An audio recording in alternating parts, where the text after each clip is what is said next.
Hey! Vous êtes forcément déjà tombé sur une vidéo de motivation. Vous savez, quelqu'un devant une caméra en gros plan qui vous dit « Écoute, aujourd'hui tu as faim, mais ne t'inquiète pas, parce que demain tu auras toujours faim. Et ce n'est pas grave, parce que même si la mort arrive, elle aussi aura faim. » Vous voyez de quoi je parle? Eh bien, c'est une des nombreuses catégories de coaching. Vous avez compris? Le coaching sur les réseaux sociaux est le sujet du jour. Alors, let's go!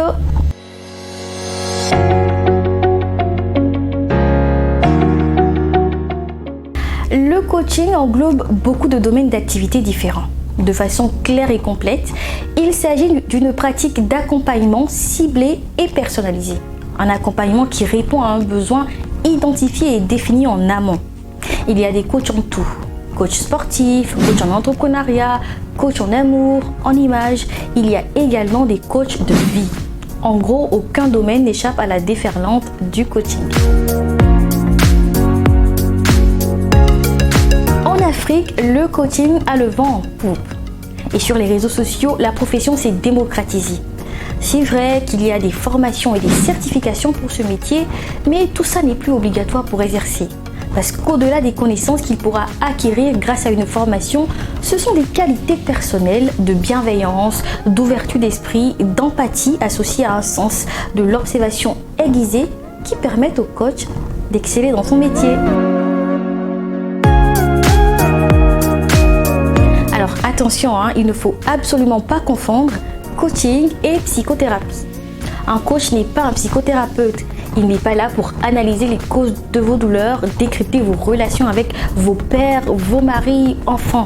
Enfin, à moins que cela ne serve réellement à lever vos blocages pour que vous puissiez avancer et agir.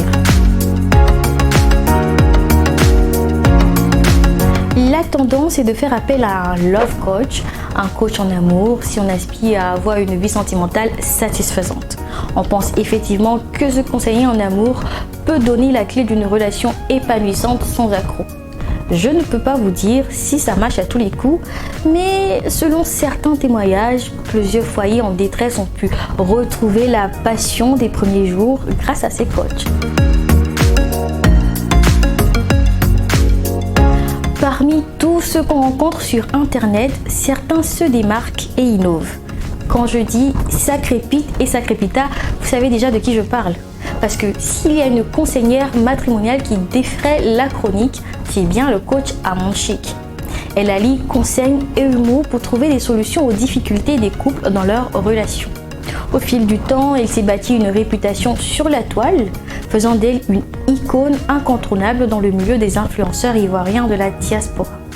La jouissance de ça, le framponnement sont les expressions puisées du langage familier ivoirien que ses auditeurs apprécient et qu'elle utilise pour faire monter l'adrénaline quand les situations exposées sont drôles.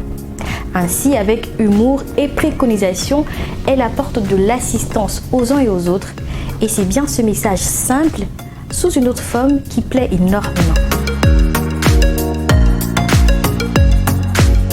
Alors, bien évidemment, beaucoup de personnes se méfient. La profession de coach peut susciter le respect, mais elle est aussi souvent remise en question, en raison surtout d'un manque d'uniformité dans la pratique et du nombre croissant de gens qui s'auto-proclament coach.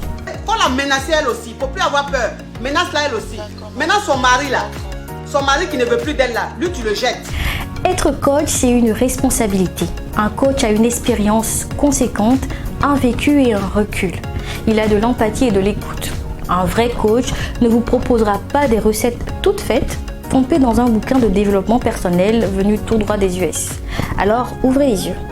Je ne suis pas coach, mais je sais que vous trouverez le bonheur en vous abonnant à nos pages Facebook et YouTube.